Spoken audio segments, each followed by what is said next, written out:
Conservatives, once again, are trying to distract Americans with nonsense that has absolutely no impact on their lives, but does deflect from the fact that right-wingers have no solutions in materially benefiting the lives of people who end up voting for them.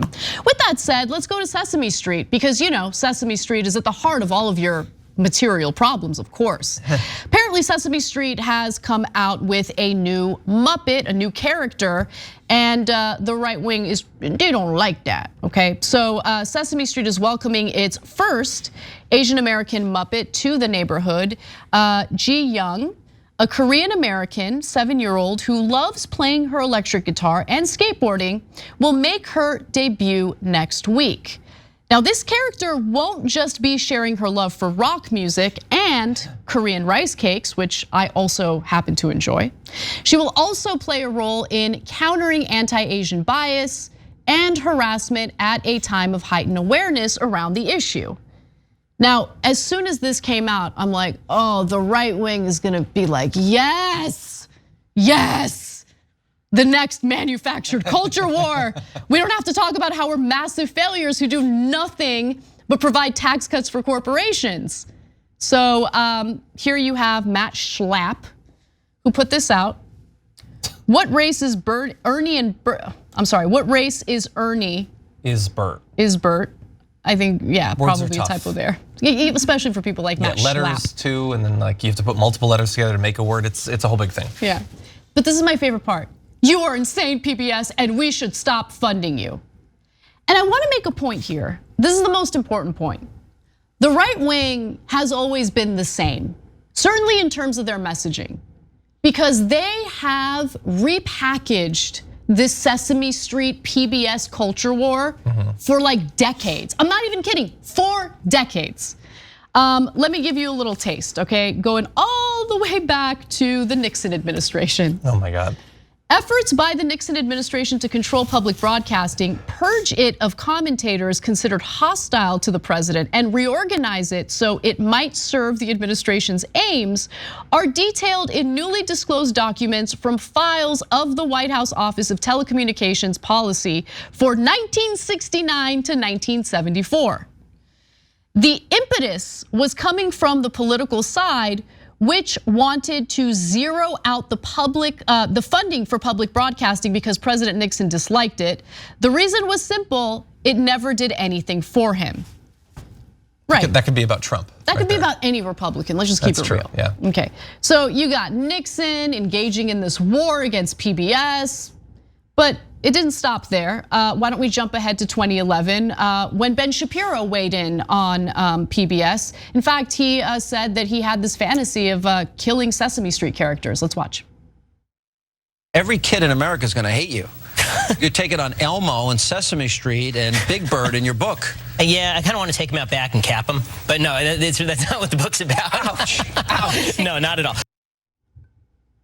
The hell was that? Clearly an older clip. I mean, there's no word on whether he has changed his opinion on murdering Sesame Street characters, but yeah. It's just such weird. Yeah, put a cap in him. The whole thing is so weird. And I'm sure at that point, Sean Hannity's like, I have to do a show with this kid. I know that we're supposed to pluck out these supposedly independent Republicans and raise them up so that they can be the next generation, but this guy's terrible. I don't know. I mean, I'm sure Sean Hannity loves it because what else are they gonna talk about? That's true. What else is Sean Hannity or anyone at Fox, are they gonna talk about the minimum wage? Are they gonna talk about how they're against labor unions? 40% of the striking John Deere workers identify as conservative. Screw them, yeah. Well, I have a feeling that probably quite a few of the coal workers are conservatives. Screw them, they're on the wrong issue. They're unpopular on economic issues, which is why they manufacture culture wars and they just repackage, rebrand the same culture war decade after decade after decade. Let me give you more examples. Here's Mitt Romney, Republican Senator Mitt Romney, during the 2012 presidential election, where he was, of course, the Republican candidate. I'm sorry, Jim, I'm gonna stop the subsidy to PBS. I'm gonna stop other things. I like PBS, I love Big Bird, I actually like you too. But I'm not gonna keep on spending money on things to borrow money from China to pay for. We're not borrowing money from China to pay for PBS. By the way, PBS is also funded by private donors. So about, a significant portion of their money comes from private donors. But yeah, they're also partly funded by the government because it's important. By the way, I learned English through Sesame Street. English is not my first language, Armenian is. I went into kindergarten honestly not speaking a single word of English. And when I had that assessment test, it was super embarrassing for me. I felt like a failure, I felt awful. And so I forced myself at a super young age to wake up super early and watch Sesame Street so I could catch up. I'm so grateful for Sesame Street. It does incredible things for people, for kids. And of course they want to attack it. And I don't even think they want to attack it because they genuinely have an issue with Sesame Street. It's just the only thing they can talk about because what else would they talk about? They need something. They need something. No, the second that the new Muppet was announced, I tweeted, this is the Daily Caller and the Daily Wire. They just got a week of stuff out of this. They love it. Because again, what else are they gonna talk about? And none of this is about either playing to already established core values of conservatives or laying out some actual standard that I feel ridiculous to have that next to me. Don't you want to cap him? I love him. No, none of this is anything real. Like when it was about a couple of Dr. Seuss books that the Seuss publisher didn't want to publish anymore because nobody had ever heard of them and nobody bought them. Conservatives lost their mind. Trying to cancel those books is the biggest threat to America ever. When was the last time that you heard a conservative talk about those books or Dr. Seuss generally? Do you see a lot of conservatives sitting on the bus reading obscure Dr. Seuss books? They don't care about any of this. It's empty calories, that's all it is. They have to have news shows, sort of, whether they're Sean Hannity or the Ben Shapiro. There's supposed to be something that will delude conservatives into thinking they're consuming the news, that they're following what's going on. So you have to fill the time with something, and it's all nonsense. It's misinterpretations of pop songs, it's obsessions over what Muppets are doing. And you can do a little bit of that, that's fun. I don't think all news has to be super serious, but there is supposed to be something of substance, and there never is. There never is. If you watch Hannity, if you watch Ben Shapiro, if that's where you get your news, you literally have no idea what's going on in this country, and that is not mere speculation.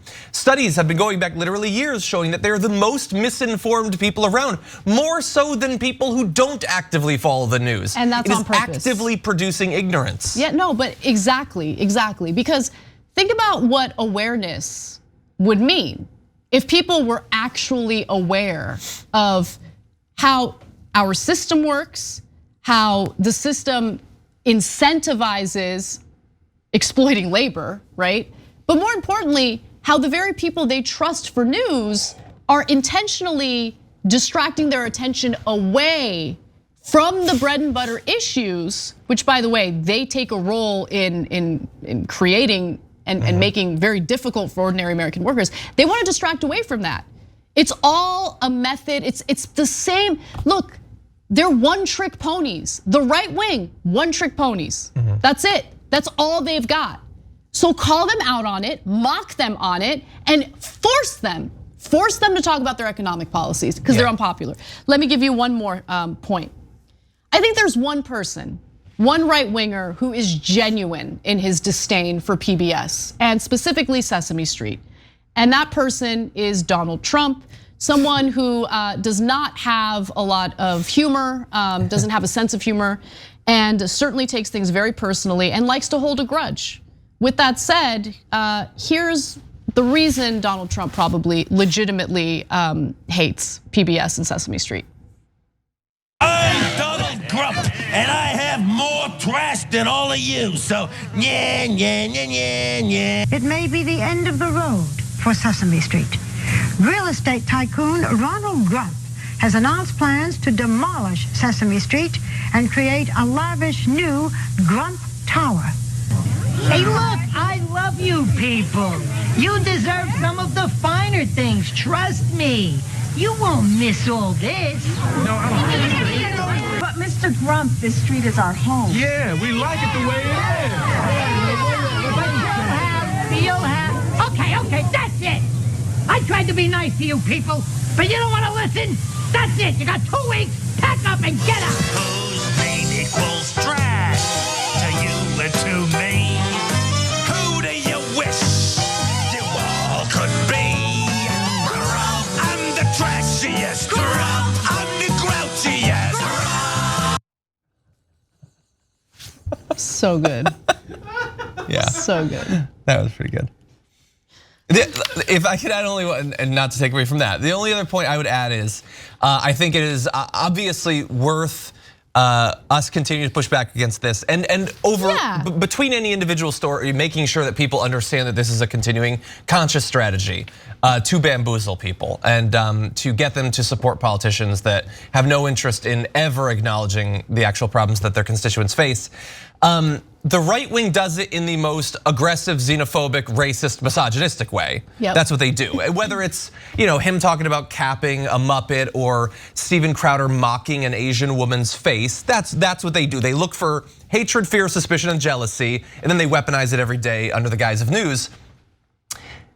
CNN and MSNBC are largely the same. They don't use the same tools, but it is still designed to fill the space that news would fit in. Yes. You will occasionally get a little bit of news, and I'm not saying that everyone's exactly the same. Chris Hayes might do a segment on Yemen or something like that. And I think that their fill-in is closer to the news. It feels more newsy. But again, it's not actually looking out every day at what's really going on and trying to figure out what the problems are and how they could potentially be solved. Absolutely. Because at the end of the day, they're owned by the same people. Whether it's Fox, CNN, MSNBC, the Daily Caller, the Daily Wire, the same billionaires own all of these things. And if it's not the same individual, they all hang out at the same parties. Yeah, no, you're absolutely right about that. And I like that it really is something you see on both sides. And I think that it's important to differentiate on the left, the independent news organizations like us who actually want to talk about the bread and butter issues, and those who pretend to be either fair and balanced or on the left, but just weigh in on nothing more. Like they legitimize the culture wars, right? Because they don't want to talk about how this country is basically run by corporations. Yeah. Thanks for watching The Young Turks, really appreciate it. Another way to show support is through YouTube memberships. You'll get to interact with us more. There's live chat emojis, badges. You've got emojis of me, Anna, John, JR. So those are super fun. But you also get playback of our exclusive member-only shows and specials right after they air. So all of that, all you gotta do is click that join button right underneath the video. Thank you.